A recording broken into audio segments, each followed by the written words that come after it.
When you're making notes, you first need to actually gain that information somehow, and you can do that through 3 different methods: auditory, visual, and kinesthetic. So when you're gaining information, you want to make sure that those 3 senses are all being used whenever you're learning something. For example, if you're reading the textbook and then writing out mind maps for the same concepts in the textbook, you're using both visual and kinesthetic. Meanwhile, if you're watching Khan Academy videos about a math problem, then that would be visual and auditory. Also notice how reading or highlighting a textbook is only barely kinesthetic. So before we even start talking about making those, I just want to point out the importance of gaining information through those 3 different channels. Now what I've done is I've created a study Bible, workbook, and cheat sheet for every single one of my subjects.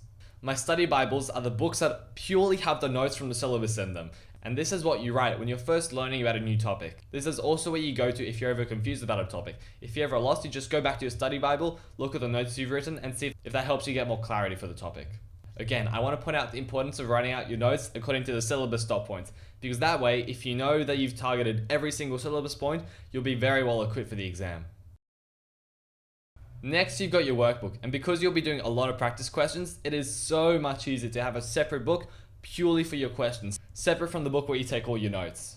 Otherwise, if you don't separate the two, you'll end up having over 10 books for one subject that have the syllabus points mixed in with the questions, and you're not sure exactly where to find a topic. And it'll take you much longer to find a previous topic than if you just had the study Bible and the textbook separately. So again, the workbook only has questions in it. However, if you find it useful to have some example questions in your Bible, that also works out too. But just make sure that the vast majority of your questions are done within your workbook. Lastly, you've got your cheat sheet. And this is the last thing I look at before I walk into the exam, so it is the most important one of all. All the cheat sheet is all of your notes, but extremely condensed. Now this doesn't mean that you're writing everything super small. However, it does show the core fundamentals of every topic, as well as aspects that you often forget or you're often confused about. That way, you can flick through a few different pages for your subject to not only get your brain in the mood, but also remember topics that you often forget, or memorize some last minute things that you just have to memorize for the exam.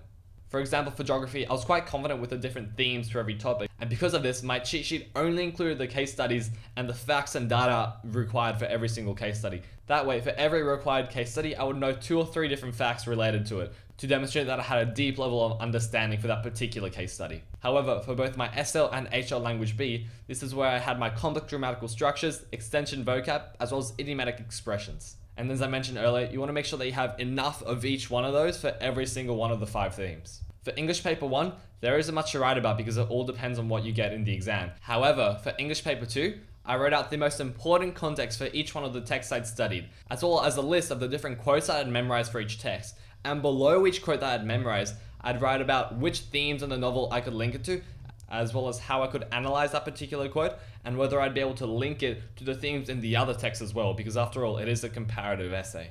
For maths, I didn't find it particularly helpful to write out a cheat sheet. However, a few friends of mine did find it helpful, so they ended up doing one too. So it's really up to you whether you write a cheat sheet and what to include in it. For example, for physics, I had a brief overview of each one of the topics that I didn't understand.